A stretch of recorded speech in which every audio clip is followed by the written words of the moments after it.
Go.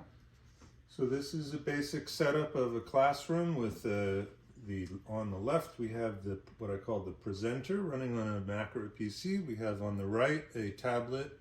Right now that's an iPad running the assistant.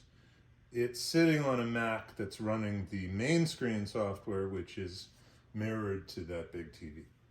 In the middle you see 5 devices that are students. That's 4 Android tablets and then a little iPhone in the middle there. When you first turn it all on, we're in basic free play mode, where what you're hearing is the sound coming out of the big TV.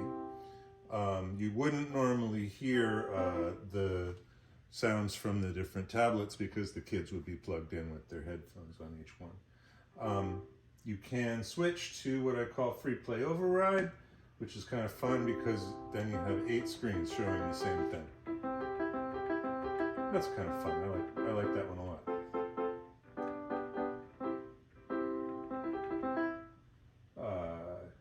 Then a whole nother part of this is that while we're starting the class, we're deciding which kid is going to sit where, and I pictured that the presenter has a sheet provided by the rec center that says, here are the kids in the class, and when Julie sits down over at that far one, what we do is we push this thing, which gives us the screen numbers for each of the devices, and then we find the number 3.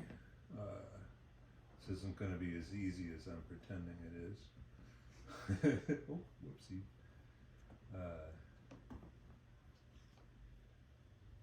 Here's the 3.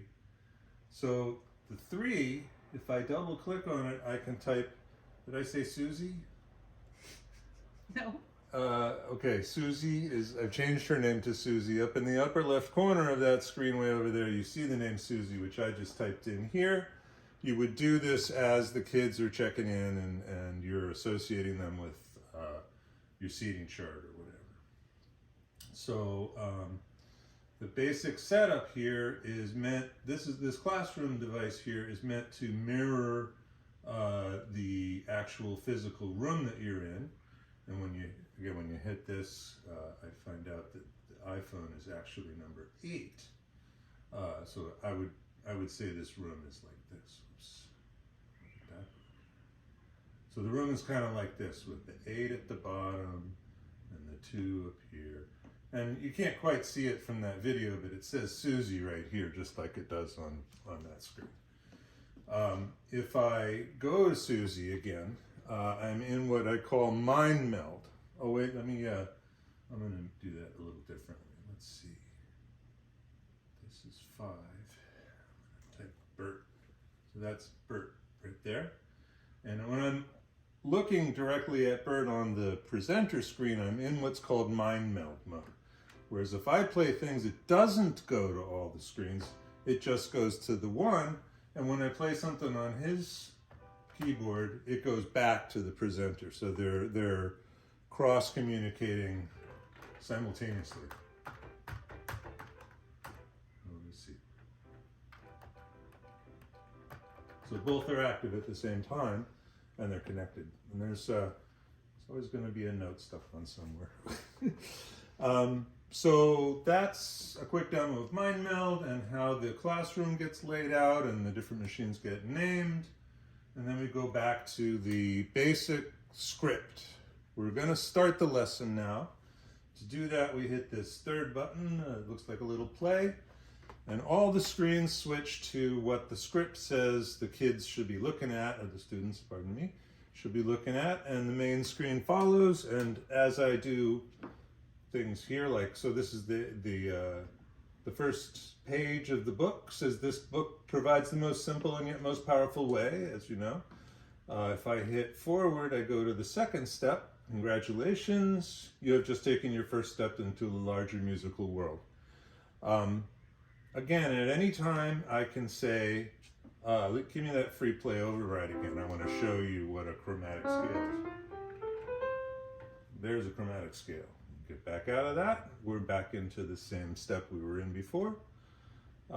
When we step a few more steps, in this first script, we get to the first pilot game. This one is just a chromatic circle, and that took me 3.9 seconds. And if I go to this, I see that my, this screen said Bert a minute ago, but I don't know what happened, now it doesn't. But Bert's little box over here has that score. So you can see by watching this screen as a kid finishes. So that one now says 25 seconds because we've been talking a while. But the scores come in as the individual kids play. And that's basically it. Once we're done with this mode, we move on to more of the book, and then we do it again. This is sharps and flats, right? C sharp, oh, C sharp, C, E, C. So you can play the pilot game either by touching it or on the keyboard. I guess